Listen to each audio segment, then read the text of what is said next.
Or hey, join me on a virtual trip to Azure Virtual Desktop.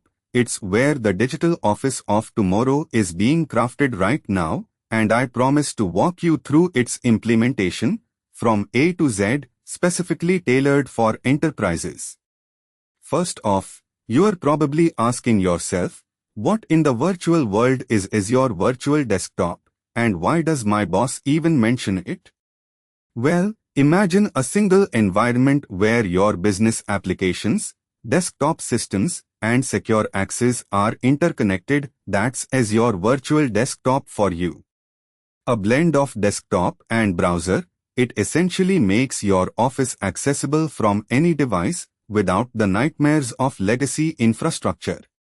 Now, we know deploying a new tech solution is no walk in the park, and if you are just getting started, the prospect can be as daunting as a software equivalent of trying to put together a complex piece of IKEA furniture without instructions. Fear not, because today, we'll make it fun, practical, and less of a headache. Let's start with some basics.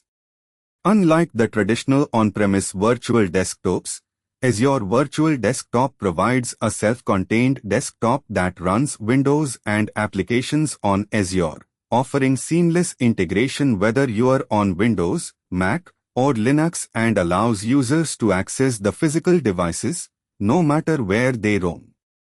And let me tell you, this flexibility could be a game changer for your enterprise. It helps you extend workspaces virtually across a range of devices and geographies, giving your employees a consistent experience, reducing costs of maintaining on-premises hardware, and streamlining access and security.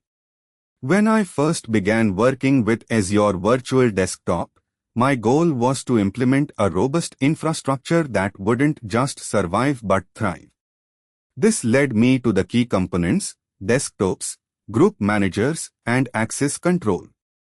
Here we discuss creating VHD files, securing VMs, setting up multi-factor authentication with MFA, and managing user permissions with PowerShell.